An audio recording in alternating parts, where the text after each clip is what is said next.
Oke, baik. Assalamualaikum warahmatullahi wabarakatuh. Kita lanjutkan untuk proses laporan keuangan dari UD Lancarja ya, di mana pada pertemuan sebelumnya kita sudah sampai pada pembahasan untuk pencatatan dokumen transaksi nomor 5. Sekarang kita coba akan lanjutkan untuk melakukan proses pencatatan untuk dokumen transaksi nomor 6 dan seterusnya. Kita mulai dari dokumen transaksi nomor 6. Untuk mempersingkat waktu, kita langsung saja. Di sini kita lihat bahwa ada faktur ya, di mana faktur sama-sama kita tahu itu adalah bukti transaksi kredit. Dan untuk mengetahui apakah ini transaksi penjualan kredit atau pembelian kredit, kita cukup analisis kopnya saja. Jika kopnya di sini adalah perusahaan yang sedang kita kerjakan laporan keuangannya, seperti UD Lancar Jaya seperti ini, maka ini bisa kita simpulkan sebagai penjualan secara kredit. Tapi apabila kopnya di sini adalah perusahaan orang lain, maka itu transaksi pembelian secara kredit.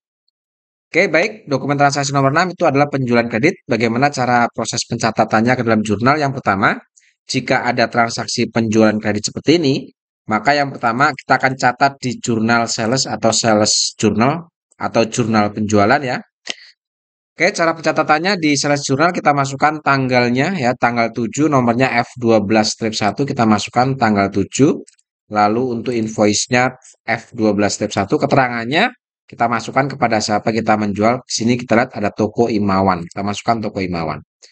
Oke, untuk jurnal penjualan sendiri, ini akan kita isi dari sisi sebelah kredit. Yang pertama kita cari dulu nilai penjualannya. Dan untuk nilai penjualannya di dokumen kita ambil dari kolom subtotal ini. Di sini kita lihat subtotal jumlahnya adalah 292.500.000. Kita masukkan ke sini. Lalu untuk PPN out-nya kita ambil dari kolom PPN 10% ini 29.250.000. Kita masukkan ke sini. Dan freight collected itu adalah beban angkut jika ada. Di sini untuk freight collected kosong berarti tidak ada. Maka jika sudah kita masukkan semua, maka untuk sales ini kita jumlahkan dengan PPN, jumlahkan dengan freight, nilainya kita masukkan di sisi sebelah debit kolom account receivable atau nilai piutang. Dan nilai piutang ini tentunya sama dengan kolom total di bawah sini. Ya, total ini adalah jumlah dari nilai penjualan dan PPN. Dan untuk memvalidasi atau memastikan bahwa jumlah di kolom total ini benar, maka lebih aman kalian jumlahkan sales ini ditambah PPN, ditambah freight, lalu letakkan di sini. Dan hasilnya sama dengan kolom total yang ada di dokumen. Oke, seperti itu. Itu yang pertama, jika ada transaksi penjualan secara kredit. Kita catat yang pertama di sales journal. Oke, adanya sales journal ini, di sini muncul namanya piutang dagang. Ya, jadi adanya penjualan kredit, maka muncul piutang dagang. Munculnya piutang dagang ini akan kita pindahkan atau kita catat di buku besar pembantu piutang. Maka dari itu kita masuk ke subsidiary ledger account receivable atau buku besar pembantu piutang. Oke, cara pencatatannya di buku besar pembantu piutang kita lihat di sini. Kita masuk ke buku besar pembantu piutangnya toko Itmawan karena kita di sini jual kepada toko Itmawan. Kita masukkan tanggalnya tanggal 7, keterangannya adalah sales journal. Maksudnya sales journal adalah kita akan memindahkan saldo piutang yang muncul di sales journal ini sejumlah 321.750.000 ke buku besar pembantu piutang ini. Makanya deskripsinya kita masukkan sales journal, refnya kita masukkan SC. Oke, tadi di sales journal piutang itu ada di sisi sebelah debit yaitu 321.750.000. Maka di buku besar pembantu piutang ini pun akan kita masukkan ke sisi posting atau ke kolom posting yaitu di sisi sebelah debit yaitu 321.750. Lalu setelah kita masukkan ke kolom posting sisi debit, maka selanjutnya kita akan akumulasi atau kita masukkan ke dalam daftar saldo ini atau di kolom saldo. Kita akumulasi dengan nilai saldo piutang sebelumnya. Sebelumnya ada piutang 33 juta. Lalu ada piutang muncul di sales journal tadi di sisi debit itu 321.750. Oke, maka ini kita jumlahkan karena debit ketemu debit, maka ini kita tambahkan 33 juta ditambah 321.750. Saldonya kita letakkan di sisi sebelah debit karena di sini debit ketemu debit. Oke, seperti itu. Itu yang kedua. Ya, jadi yang pertama tadi jika ada sales penjualan kredit, kita catat di sales journal untuk mencatat nilai penjualannya ini. Yang kedua, kita akan pindahkan piutang yang muncul di sales jurnal ke buku besar pembantu piutang. Dan yang ketiga, kita akan masuk ke kartu persediaan karena adanya penjualan barang otomatis akan mempengaruhi persediaan barang dagang kita. Oke, di sini kita lihat bahwa tanggal 7 kita menjual dua jenis barang yaitu Acer jumlahnya 9 unit dan Sharp itu jumlahnya 6 unit. Oke, kita masukkan masing-masing ke kartu persediaannya. Oke, yang pertama kita masuk dulu ke kartu persediaannya untuk Acer ya atau Acer W600 ini. Kita masukkan, kita dari tanggal ini kita masukkan tanggal 7 ya, nomor invoice-nya tadi F12 strip 1, keterangannya atau deskripsinya adalah toko Imawan karena kita jual kepada toko Imawan. Nah, jika ada penjualan, maka di kartu persediaan kita masuk ke kolom out. Ya, kita masuk ke kolom out.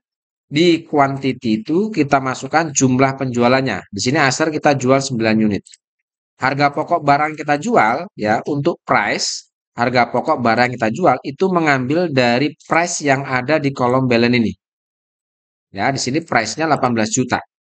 Maka di sini untuk price di kolom out, karena harga pokok barang yang kita jual ini adalah 18 juta ya, maka price ini harus sama dengan price yang di kolom out ini.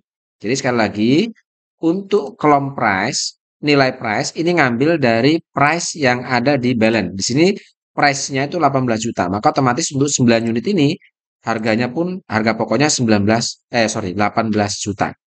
Lalu kemudian kita jumlahkan 8 unit kali harga pokoknya, maka didapat 162 juta. Inilah harga pokok barang untuk 9 unit dari Acer yang kita jual. Oke, lalu kemudian setelah kita masukkan kolom out, maka kita akan perhitungkan atau akan akumulasi dengan saldo sebelumnya. Sebelumnya ada saldo persediaan Acer itu 25, dijual 9, maka sekarang tinggal 16 unit dengan harga pokoknya masih tetap 18 juta. Nilai persediaannya sekarang menjadi 288 juta untuk 16 unit ini. Oke, itu untuk yang Acer. Sekarang yang kedua, kita masukkan untuk yang Sharp ini. Kita masuk ke kartu persediaannya Sharp, berarti yang ini. Oke, seperti tadi kita masukkan dulu tanggal, nomor, dan keterangannya. Lalu setelah itu baru kita masuk ke kolom out karena penjualan. Oke, di kolom out untuk kolom quantity ini kita masukkan berapa jumlah yang kita jual. Di sini kita lihat adalah 6 unit. Dengan harga pokok 6 unit ini kita ambilnya dari price yang ada di balance yaitu 15 juta. Lalu kemudian kita jumlahkan, maka semuanya dapat 90 juta untuk harga pokok 6 unit ini. Lalu kita perhitungkan dengan saldo. Sebelumnya ada 20 unit, dijual 6, maka sekarang tinggal 14 unit. Dengan harga pokoknya masih 15 juta, sehingga nilai persediaan kita per tanggal 7 untuk produk Sharp itu menjadi 210 juta. Oke, itu kartu persediaan untuk Acer dan Sharp ini. Nah, dari adanya input atau pencatatan di kartu persediaan, maka di sini kita dapat harga pokok barang. Untuk 6 unitnya itu 90 juta, untuk yang 9 unit produk Acer itu 162 juta. Nah, munculnya harga pokok di kartu persediaan, ini akan kita catat ke jurnal, yaitu kita catat di sales jurnal di sini. Ya, jadi harga pokok yang muncul di kartu persediaan, baik itu yang Acer yaitu 162 juta dan 90 juta ini untuk yang Sharp, ini kita jumlahkan 90 juta ditambah dengan 162 juta, kita masukkan ke sales jurnal kolom cost of goods sold dan kolom inventory ini. Maka setelah dihitung tadi harga pokok keduanya itu setelah saya hitung didapatlah harga pokok total untuk yang 9 unit dan yang unit ini adalah 252 juta. Dan untuk yang di sisi kredit kita masukkan ke kolom inventory dengan jumlah yang sama yaitu 252 juta rupiah. Oke, itu adalah harga pokok barang yang kita jual dari Acer 9 unit yaitu 162 ditambah dengan Sharp 6 unit yaitu 90 juta rupiah. Oke, itu jika ada transaksi penjualan secara kredit. Jadi akan kita catat 4 tahap atau 4 kali. Yang pertama tadi kita catat di sales jurnal. Lalu yang kedua kita catat di buku besar pembantu piutang. Lalu kemudian kita masuk ke kartu persediaan. Dan yang terakhir setelah kartu persediaan munculnya harga pokok, kita kembali lagi ke sales jurnal untuk memasukkan harga pokok barang yang kita jual ini. Oke, itu dokumen nomor 6. Lanjut, sekarang kita dokumen nomor 7.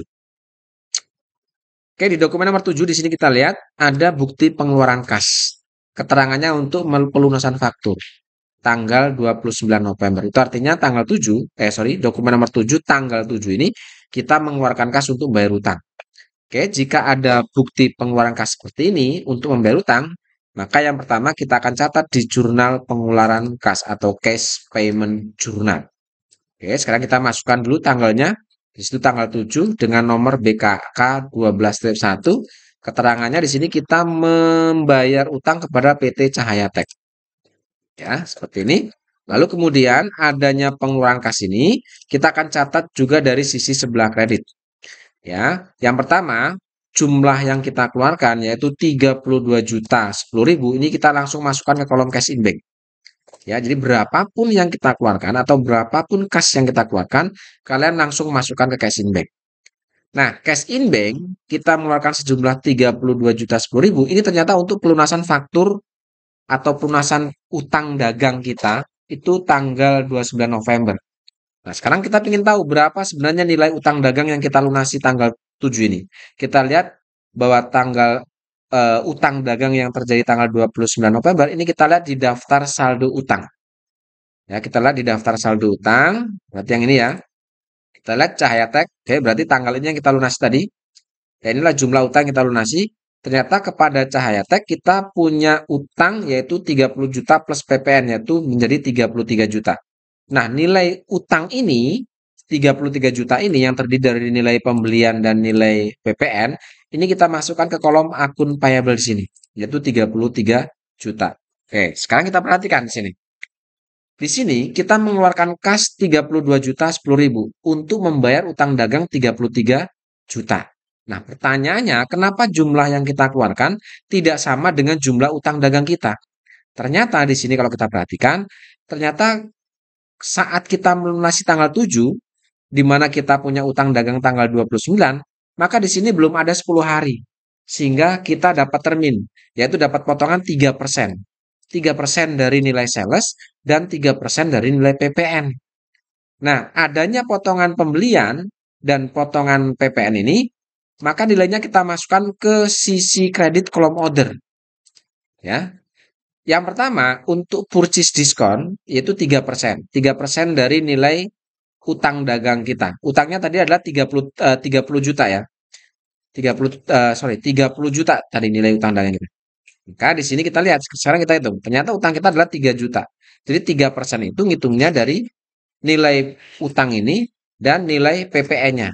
Nah, sekarang kita hitung 3% dari nilai utang dagang kita, yaitu sebesar 30 juta. Ini kita gunakan akun untuk mencatatnya adalah purchase diskon, yaitu kodenya 51300. Silakan kalian cek, sesuaikan apakah 5-100 adalah purchase diskon. Ya, di sini ada di purchase diskon ya, kodenya 51300. Oke, nilai purchase diskon itu didapat dari 3% dari nilai utang dagang kita ini, yaitu dari nilai purchase-nya itu 30 juta. Maka 30 juta kali 3%, setelah saya hitung didapat 900.000. Itulah purchase diskonnya. Nah, lalu untuk diskon PPN-nya, sama 3% dari nilai PPN-nya. Di sini PPN-nya adalah 3 juta. Nah, 3%-nya dari 3 juta, di sini setelah saya hitung, kita dapat nilai 90.000. Nah, ini kita gunakan akun PPN income. Ya, kode akun PPN income. Jadi, untuk mencatat purchase diskon dan potongan PPN, maka kita gunakan akun purchase diskon 900.000 untuk potongan PPN-nya 90.000. Maka kita setelah hitung ya 32 juta 10.000 ini kalau kita jumlahkan ditambah dengan 900 dan tambah 90.000 maka nilainya sama dengan utang dagang kita yaitu 33 juta. Seperti itu. Oke, itu dokumen nomor 7 ya. Dokumen nomor 7 ya yang ini. Itu ya, jadi ada pengeluaran kas untuk membayar utang dagang. Yang pertama tadi kita catat di jurnal pengeluaran kas. Nah, yang kedua, jika ada pengeluaran kas untuk membayar utang dagang, maka jumlah utang dagang yang kita lunasi sejumlah 33 juta ini pun akan kita pindahkan di buku besar pembantu utang atau subsidiary ledger akun payable. Ya. Jadi adanya utang dagang yang kita lunasi tadi, tanggal 7 ini, nilainya yang 33 juta itu akan kita pindahkan juga ke buku besar pembantu utang atas nama PT Cahayatech. Kita masuk buku besarnya Cahayatech. Kita masukkan dulu tanggalnya di sini, tanggal 7 keterangannya tadi kita akan pindahkan nilai utang yang kita lunasi di eh, cash payment ini ya sejumlah 33 juta ke buku besar pembantu utang. Maka di sini keterangannya kita masukkan cash payment journal karena kita mau memindahkan utang yang kita lunasi sejumlah 33 juta dari cash payment tadi. Ya di sini inisialnya adalah CPG di sini. Oke, di kolom posting tadi utang dagang muncul di sisi sebelah debit 33 juta. Maka di kolom posting kita letakkan di sisi sebelah debit. Lalu setelah itu kita perhitungkan dengan kolom saldo. Sebelumnya ada saldo utang 33 juta. Tanggal 7 kita lunasi utang dagang kita yaitu sebesar 33 juta ini, ya. Maka di sini kita lihat kredit ketemu debit. Maka ini kita kurangkan 33 juta dikurangi dengan 33 juta. Artinya utang dagang kita per tanggal 7 kepada PT Cahyatek itu lunas. Seperti itu. Ya, itu jadi jika ada bukti pengeluaran kas untuk membayar utang dagang, maka yang pertama, bukti itu akan kita catat di jurnal pengeluaran kas untuk mencatat adanya pengeluaran kasnya. Lalu yang kedua, adanya pengeluaran kas untuk membayar utang dagang, itu pun akan kita catat di buku besar pembantu utang untuk mencatat berkurangnya nilai utang dagang kita. Oke, itu dokumen nomor 7. Oke, sekarang kita lanjut ke dokumen nomor 8. Oke, sekarang kita lihat bahwa di dokumen nomor 8 ini ada nota kredit, di mana kita tahu bahwa nota kredit itu adalah transaksi retur ya, transaksi retur. Nah, untuk mengetahui apakah ini retur penjualan atau retur pembelian, kita bisa lihat kopnya atau di sini kepada di sini kepada toko Imawan. Ini Imawan adalah customer. Itu bisa kita simpulkan berarti bahwa nota kredit dengan kop perusahaan kita, kemudian kepadanya di sini adalah toko Imawan selaku customer kita, maka ini bisa kita simpulkan sebagai retur penjualan. Nah, ini kalau kita perhatikan ini adalah retur penjualan dari transaksi penjualan tanggal 7 ya. Transaksi penjualan tanggal 7 berarti yang ini, dokumen nomor 6. Nah, sekarang bagaimana jika ada nota kredit, proses pencatatannya ke dalam jurnal? Yang pertama, jika ada nota kredit, maka ini akan kita catat di jurnal umum. Oke, akan kita catat di jurnal umum. Maka jurnal untuk mencatat atas adanya retur penjualan ini yang pertama kita masukkan dulu tanggal transaksinya terjadi tanggal 8 di sini. Kemudian nomor transaksinya dan jurnal untuk mencatatnya adalah di sisi debit itu ada sales retur dan PPN outcome, sedangkan di sisi kreditnya adalah account receivable. Karena secara otomatis jika ada retur penjualan maka akan mengurangi nilai piutang sehingga account receivable ada di sisi sebelah kredit. Oke, lalu kita masukkan kode akunnya, ini sesuaikan dengan yang ada di daftar akun. Baik, untuk sales retur, ini kita ambil dari nilai subtotal ini, yaitu 59 juta kita masukkan. Kemudian untuk retur atas PPN-nya, ini kita ambil dari PPN 10% ini, yaitu 5 juta 900. Sehingga adanya sales retur dan PPN atau adanya pengembalian barang yang dijual, maka otomatis akan mengurangi nilai piutang sebesar 64 juta 900. Ini adalah penjumlahan dari sales retur plus PPN outcome atau bisa juga mengambil dari dokumen yaitu total yang ada di bawah ini dokumen ini. Tapi untuk memastikan bahwa total ini benar, maka alangkah lebih baiknya ini kita jumlahkan saja total sales dan PPN ini. Maka kita letakkan di sisi sebelah kredit. Itu yang pertama jika ada nota kredit. Nah, kemudian yang kedua, langkah kedua jika ada nota kredit atau perusahaan kita atau retur penjualan, maka setelah kita catatkan di jurnal umum, maka di sini muncul berkurangnya piutang.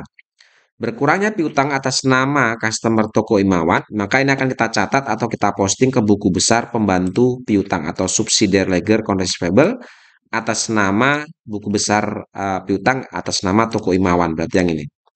Oke, kita masukkan tanggalnya seperti biasa. Keterangannya adalah kita ambil dari jurnal umum ya, karena kita mau memindahkan atau mencatat berkurangnya account receivable atas nama toko Imawan ke dalam buku besar pembantu piutang, maka deskripsinya keterangannya adalah jurnal umum. Artinya kita akan memindahkan munculnya piutang atau berkurangnya piutang yang ada di jurnal umum ke dalam buku besar pembantu piutang ini. Oke, kita lihat bahwa di jurnal umum piutang itu muncul di sisi kredit. Maka di buku besar pembantu piutang atas nama toko Imawan kita masukkan itu pun di kolom posting di sisi sebelah kredit seperti ini. Lalu setelah kita masukkan ke sisi kredit, kolom posting ini, maka posting dari jurnal umum ini akan kita perhitungkan dengan saldo piutang atas nama Toko Imawan sebelumnya. Oke, sebelumnya ada piutang sebesar 354.750.000, lalu ada retur penjualan yang kita catat di jurnal umum, di mana di jurnal umum piutang berkurang sebesar 64.900.000. Maka jika debit ketemu kredit, maka ini kita kurangkan. Ya, 354.700.000 dikurangi dengan 64.900.000. Maka saldonya kita letakkan di sisi sebelah debit karena saldo debit lebih besar. Sehingga sekarang piutang atas nama Toko Imawan itu menjadi Rp289.850.000. Seperti itu. Oke, itu langkah kedua. Yang ketiga, jika ada retur penjualan, selain kita catat di jurnal umum untuk mencatat nilai returnya, kemudian ke buku besar pembantu piutang untuk mencatat berkurangnya atas nilai piutangnya. Lalu yang ketiga, adanya retur ini akan kita catat juga di kartu persediaan atau inventory card, di mana adanya retur penjualan itu akan berdampak pada bertambahnya persediaan barang dagangan kita. Oke, sekarang kita masuk dulu ke kartu persediaan Acer ya, karena di sini yang dikembalikan adalah 2 unit untuk produk Acer dan 1 unit untuk produk SAP di sini. Kita masuk dulu ke kartu persediaan Acer dulu. Oke, kita masukkan tanggalnya seperti biasa, tanggal, nomor, lalu keterangannya di sini deskripsinya karena kita menerima retur dari Toko Imawan, maka di sini kita masukkan retur Toko Imawan. Lalu karena retur penjualan itu muncul karena adanya transaksi penjualan, di mana penjualan itu kita catat di kolom out, maka saat ada retur, maka retur ini akan kita masukkan juga di kolom out. Nah, perbedaannya antara penjualan dan retur, jika penjualan kita masukkan nilai jumlahnya positif, maka jika retur penulisannya, jika di sini ada 2 unit untuk Acer, maka penulisannya kita gunakan min 2, yaitu membedakan antara retur dan penjualan. Jadi kalau retur, sekali lagi, penulisan jumlah barang yang diretur itu kita gunakan atau kita kasih tanda min di depannya. Itu menunjukkan bahwa min 2 itu mengurangi nilai penjualan sebelumnya. Oke, lalu untuk kolom price kita masukkan, kita ambil dari nilai harga pokok barang yang sebelumnya dijual, di mana 9 unit sebelumnya dijual harga pokoknya 18 juta. Maka pada saat retur, itu pun nilai harga pokok barang retur itu disamakan dengan saat penjualannya. Lalu jumlah harga pokok barang retur adalah 32 juta rupiah.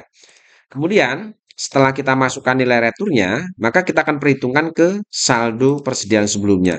Sebelumnya ada saldo persediaan 16 unit, lalu ada retur 2, maka otomatis persediaan kita sekarang bertambah menjadi 18 unit dengan harga pokok masih tetap 18 juta, sehingga nilai persediaan untuk Acer per tanggal 8 setelah adanya retur itu adalah 324 juta rupiah. Oke, itu untuk yang Acer. Sekarang kita masuk ke kartu persediaan yang SAP di sini.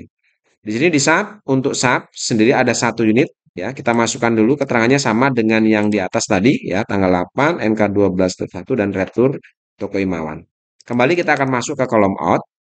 Oke, seperti tadi cara memasukkan jumlah barang yang diretur, kita gunakan tanda min karena di sini ada 1 unit retur, maka kita masukkan min 1 dengan harga pokok barang yang diretur kita samakan dengan price di atasnya yaitu 15 juta, sehingga total harga pokok barang yang diretur itu adalah 15 juta rupiah. Lalu kemudian kita perhitungkan dengan nilai saldonya ya, di mana sebelumnya jumlah barang adalah 14 unit, kemudian dikembalikan 1 unit, maka persediaan kita bertambah menjadi 15 unit dengan harga pokoknya adalah 15 juta, sehingga total harga pokok, total nilai persediaan kita per tanggal 8 setelah adanya retur penjualan untuk produk Acer itu adalah 225 juta rupiah. Produk SAP, produk SAP yaitu 225 juta rupiah. Oke, seperti itu ya, cara memasukkan ke dalam kartu persediaannya. Oke, dari nilai kartu persediaan ini atau dari data kartu persediaan di sini kita bisa ketahui bahwa harga pokok barang yang diretur untuk 1 unit adalah 15 juta dan untuk yang 2 unit produk Acer itu adalah 32 juta rupiah. Sehingga adanya harga pokok barang yang diretur yang muncul di kartu persediaan karena metode yang kita gunakan untuk persediaan adalah perpetual, maka harga pokok barang yang diretur ini pun akan kita catat ke dalam jurnal. Nah, jurnal untuk mencatat adanya harga pokok barang yang diretur, ini akan kita catat di jurnal umum. Jadi kita kembali lagi ke jurnal umum. Oke, harga pokok barang yang diretur tadi akan kita catat ke jurnal umum dengan jurnal, yaitu cost of goods sold ada di sisi debit, inventory ada di sisi kredit. Otomatis adanya retur barang, sorry ya, harusnya karena retur penjualan itu akan menambah nilai persediaan, maka ini kebalik. Mestinya di sisi debit itu inventory ya, sorry. Inventory. Ya, inventory. Oke. Di sisi kreditnya adalah cost of goods sold. Ya, seperti ini. Oke, untuk nilainya sendiri kita jumlahkan atau kita ambil dari harga pokok barangnya tadi, bahwa di sini kita lihat untuk harga pokok barang yang aser itu 32 juta dan untuk yang sub itu 15 juta. Sehingga di sini bisa kita jumlahkan sisi debit dan sisi kreditnya itu adalah totalnya 47 juta rupiah untuk sisi debit dan sisi kreditnya. Sedangkan untuk apa namanya? Untuk kode akun silakan disesuaikan dengan yang ada di kartu persediaan ya. Sorry, yang ada di daftar akun. Untuk kode akunnya ini kita ambil dari sini saja, dari trial balance 30 November ya. Ya, ini adalah harga pokok barang yang diretur ya. Jadi jurnalnya sekali lagi tadi inventory pada cost of goods sold. Ini cost ya, cost itu pakai T seperti ini. Ya, seperti itu. Oke, jadi itu jika ada nota kredit ya. Sekali lagi saya ulang, jika ada nota kredit yang pertama, ini akan kita catat di jurnal umum, di mana di jurnal umumnya akan kita catat untuk mencatat adanya nilai retur ini. Kemudian yang kedua, setelah kita catatkan di jurnal umum, maka muncul piutang ya. Adanya piutang berkurang adanya retur penjualan ini. Sehingga berkurangnya piutang, ini akan kita posting atau kita catat di buku besar pembantu piutang atas nama Toko Imawan. Karena di sini retur dari Toko Imawan. Kemudian yang ketiga, setelah kita masukkan berkurangnya piutang di buku besar pembantu piutang, maka yang ketiga kita masuk ke kartu persediaan untuk mencatat berkurangnya atau bertambahnya persediaan barang dagangan kita atas adanya retur penjualan itu. Kemudian setelah di kartu persediaan, setelah kita tahu atau kita masukkan nilai returnya, di sini muncul harga pokok barang yang diretur. Sehingga adanya harga pokok barang yang diretur di kartu persediaan ini pun akan kita catat ke jurnal umum. Karena metode persediaan yang kita gunakan adalah persediaan perpetual, sehingga setiap adanya transaksi penjualan baik tunai atau kredit ataupun retur, maka harga pokok barangnya itu akan dicatat. Oke, seperti itu cara mencatat nota kredit atau retur penjualan ke dalam jurnal ya. Sekarang kita lanjut ke dokumen nomor 9 ya. Di sini kita lihat dokumen nomor 9 ada bukti memo, di mana bukti memo ini menjelaskan untuk retur yang tanggal 8 ini. Jadi dokumen nomor 9 itu ada kaitannya dengan dokumen nomor 8, di mana nomor 9 ini menjelaskan nilai atau harga pokok barang yang diretur, di mana untuk aser itu nilai harga pokoknya 18 juta, sedangkan untuk yang sharp itu 15 juta. Sehingga karena ini hanya dokumen pendukung saja yang menjelaskan terkait retur nomor 8 atau tanggal 8 ini, maka dokumen nomor 9 ini tidak perlu kita catat. Oke. Lalu kita lanjut ke dokumen nomor 10. Ada voucher ya, seperti biasa kalau voucher atau setiap adanya voucher, ini akan kita catat di jurnal kas kecil atau petty cash ya. Caranya gampang, kita masukkan dulu tanggal dan nomor vouchernya. Kemudian di sini kita lihat keterangannya untuk pembelian perlengkapan. Maka kita masukkan pembelian perlengkapan. Oke, adanya pembelian perlengkapan dengan menggunakan kas kecil ini, cara masukkannya yang pertama di sini kita mengeluarkan kas kecil itu 900.000. Maka kita isi dari sisi kredit. Kita masukkan 900.000. Lalu pertanyaannya 900.000 ini untuk apa? Untuk pembelian perlengkapan. Nah, untuk perlengkapan sendiri, akun yang kita gunakan adalah akun perlengkapan. Maka dengan menggunakan kode 1/1600 ya. Kode akunnya 1/1600, nama akunnya kita gunakan akun yaitu store supplies. Kode akunnya 1/600, jumlahnya sama dengan yang kita keluarkan yaitu 900.000 rupiah. Oke, baik, saya rasa sementara kita sampai pada dokumen nomor 10 ya, karena begitu panjang durasi. Untuk dokumen nomor 11 dan seterusnya kita akan lanjutkan pada pertemuan berikutnya. Terima kasih. Assalamualaikum warahmatullahi wabarakatuh.